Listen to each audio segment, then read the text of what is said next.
Hey guys, in this video today we're going to take a look at how we can take a TIBCO Cloud Integration project and deploy it onto Google Cloud Run. Just to note that Google Cloud Run at the moment of the recording of this video is a beta project, which means there might be a few things that are changed during the actual release. So just keep note of that. So to start off, we need to open up our TCI Studio. In this case, I already have a project built. We're just going to, show this example with a simple hello world. Basically, it's just a REST project where I have some sort of string response, some predefined response that says hello from Google Cloud Run. And so there's a few things you have to keep a note of when you're actually, at least right now during the beta build of Google Cloud Run, is that the way that it attaches itself to your application or service is that it needs the host to be defined as 0000. So if you go to your HTTP connection resource under host, you'll notice that I have created a variable called host, and then I've defined that as 0000 as the default value. When you first create a TCI project, it'll be under BW hostname as the local host. That will not work. So just keep that in mind. Just the way that the actual Cloud Run is run, that it needs to attach to 0000. Alongside that, it uses an environment variable called port to attach to port 8080. So in this case, once again, I created a new basically variable called port. I've set the default value to 8080 so that I can actually use this and attach to that port when necessary. So that's something that you would need to keep in mind if you want to run a project in Cloud Run. This might change in the future. Maybe they'll make it a little bit less restrictive what port it needs to attach to or what actual host it needs to attach to. But for right now, at least for the beta build, that's something that you need to do. So once you've done that and you built your application, you're just going to export your application for deployment. So I'm not going to go through that. It's relatively simple. We go through that in other videos, and I'll show you that I have the EAR file here. So hello world, and then I have a Docker file for that as well. So if I open that up, you'll notice that it's just using the base image that I have, and then I just add the EAR file to it, and that's about it. So it's relatively simple. And I've already created the image. So if you look here, GCRIOS, and this is basically what my basically the directory that I'm using, and then this is the repository name I'm going to want to put it in, and I created that image. So what I did is that I made sure that I had my Google Cloud authenticated onto my terminal, and I actually just pushed it up directly from the terminal. So I'm not going to run through that. That's just something you just look at the documentation for Google Cloud and pushing into a repository, and it's just a matter of just logging into your account and then actually just doing a Docker push, and that should be able to, if you tag it correctly, push that into your repository. So if you look here, I can show you where it is. So container registry images, open that up. So basically, this is where everything is stored. Hello world. I've pushed this a few times. So I have a few other images, but in this case, I have the latest image, and this is, if you notice, where the name is GCRIO hello world. So it's exactly what I defined on my actual local repo. And so the service here, Cloud Run, I'm already at the page. So to actually build this out, we're just going to use the web UI, keep it simple. You're going to just go to the page, notice, beta build, create service. You're going to be able to select what the container image is within your Google Container Registry.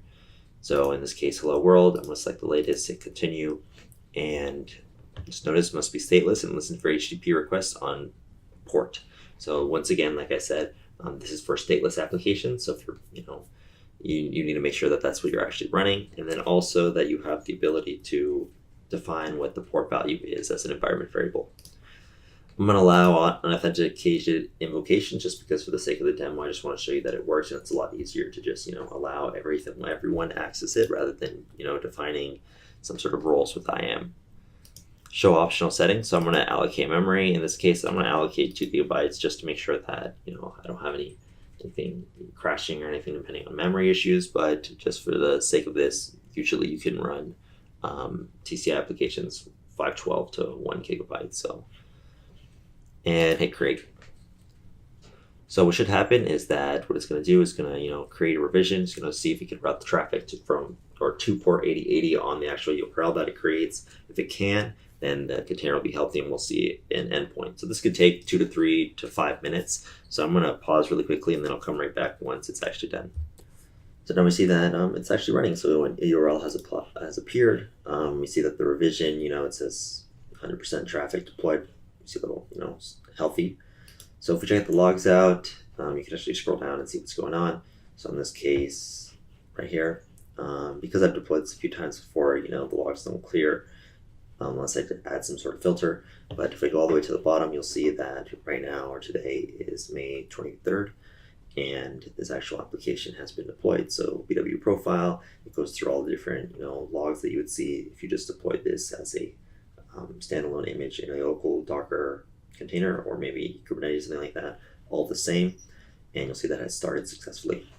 So if I would go to this URL, what I need to do, or what's going to happen, this is not going to work right away, is I actually need to attach what the actual REST basically endpoint is going to be.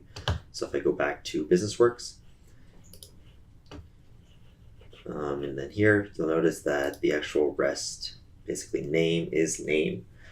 So in order to actually be able to access what I want to see and to actually see what string value that I defined before is that I'm going to have to add to that URL dash or slash name. So let me stop that really quickly. This should run, and sometimes even when it says it's ready, it takes a few minutes for it to actually be done. So let's if that doesn't work right away, I'll wait a few more seconds or a few more minutes just to make sure that it actually is working. So it seems to now be working. So let's go back here, let's refresh it, make sure. Notice how hello from cloud Google Cloud Run, exactly what we wrote as within our project. That's the string value, and we have to attach name to it. So if I didn't attach that, it'll give you an HTTP 404 error. So it's just something to keep in mind that whatever the path is for your actual REST service, you need to attach that to the URL of where the Cloud Run basically defines. So yeah, I hope this video was helpful. Basically, we took one of these new services that are available on the Google Cloud Platform called Cloud Run, and we were able to deploy a TCI project onto that relatively easily. So we didn't have to, it's serverless, so we didn't have to worry about any infrastructure or platforms to deal with. It's just a matter of just creating the actual project, creating the image, putting that into a repository, and then actually just using that and deploying that onto Cloud Run. So yeah, I hope this video was helpful. Feel free to check out some other videos in the playlist, and feel free to have any questions below. Thank you.